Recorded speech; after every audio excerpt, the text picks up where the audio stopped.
1983년 미국 게임 시장이 한순간에 무너졌습니다. 32억 달러 규모의 산업이 단 1년 만에 1억 달러로 줄었습니다. 97%가 증발했습니다.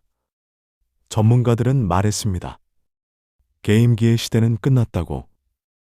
그런데 바로 그해 일본의 작은 회사 하나가 조용히 새 기계를 내놓았습니다. 그 회사의 원래 업종은 화투 제조였습니다. 때는 1889년 일본 교토의 좁은 골목이었습니다. 야마우치 후사지로라는 사람이 작은 가게 문을 열었습니다. 그가 파는 것은 단 하나, 화투였습니다. 당시 화투는 귀족과 상인들의 오락이었습니다. 야마우치는 최고급 화투만 만들었고 수작업으로 한 장씩 정성껏 칠했습니다. 회사 이름은 닌텐도 고파이. 한자로는 운명을 하늘에 맡긴다는 뜻이었습니다. 이 이름이 훗날 예언이 될 줄은 아무도 몰랐습니다. 1949년 닌텐도 창업자의 손자 야마우치 히로시가 사장 자리에 앉았습니다. 나이는 고작 21세였습니다. 본인은 사장이 되고 싶지 않았습니다. 와세다 대학교 법학과에 재학 중이었고 공부가 더 좋았습니다. 그러나 할아버지가 갑자기 쓰러졌습니다. 가족 회의가 열렸고 야마우치가 회사를 맡지 않으면 남에게 넘기겠다는 조건이 달렸습니다. 그는 학교를 그만뒀습니다.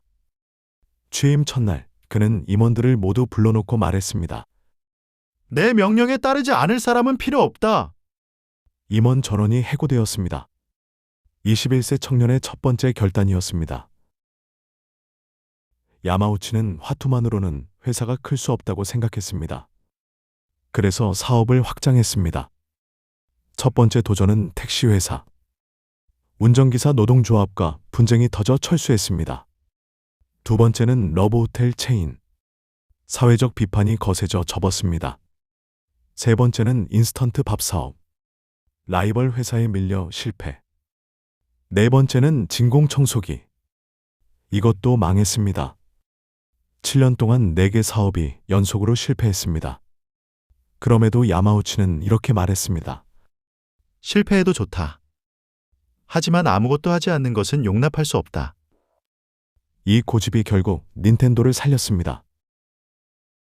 1966년 야마우치는 교토공장을 순시하다가 창고에서 한 직원과 마주쳤습니다. 직원의 이름은 요코이 군페이. 그는 카드 포장용 고무장갑으로 신기한 집게 장난감을 만들어 혼자 갖고 놀고 있었습니다. 야마우치는 잠시 그를 바라보다가 말했습니다. 이걸 장난감으로 만들어봐라. 반신반의하며 시작한 개발이었습니다.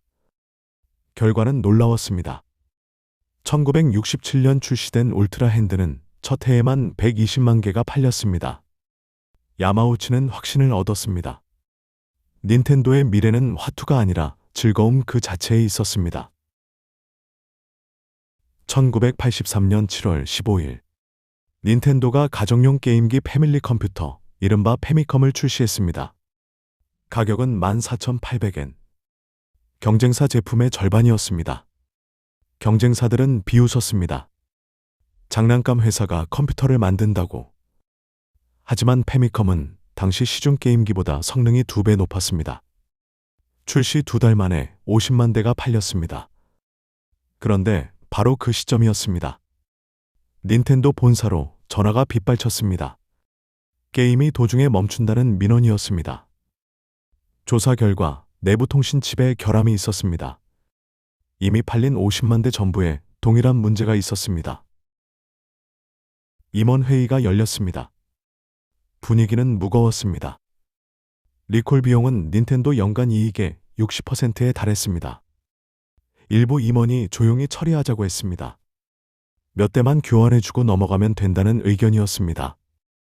야마우치는 한동안 침묵하다가 입을 열었습니다. 전부 회수한다. 지금 당장. 아무도 반박하지 못했습니다. 닌텐도는 50만 대 전부를 수거하여 무료로 교체했습니다. 단기적으로는 막대한 손실이었습니다. 하지만 이 결정이 닌텐도의 이름을 일본 전역에 각인시켰습니다. 소비자들은 기억했습니다. 잘못을 인정하고 전부 책임진 회사를.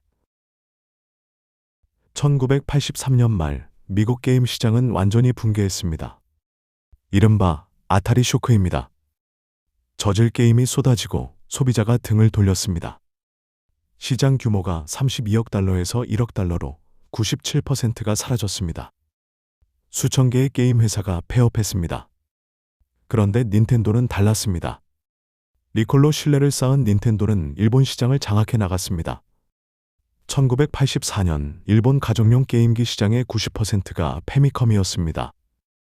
차이는 하나였습니다. 아타리는 빠른 이익을 선택했고 닌텐도는 신뢰를 선택했습니다. 1985년 야마우치는 미국 시장에 눈을 돌렸습니다.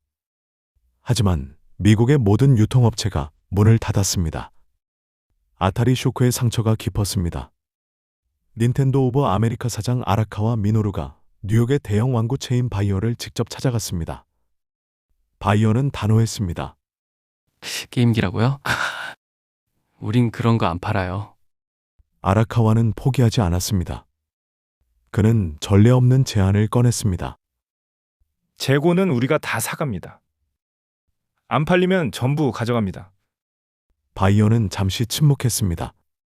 그리고 고개를 끄덕였습니다. 그해 크리스마스, 뉴욕에서만 닌텐도 엔터테인먼트 시스템 50만 대가 팔렸습니다. 그 후는 역사입니다. 슈퍼마리오 브라더스는 전 세계에서 4천만 장이 팔렸습니다.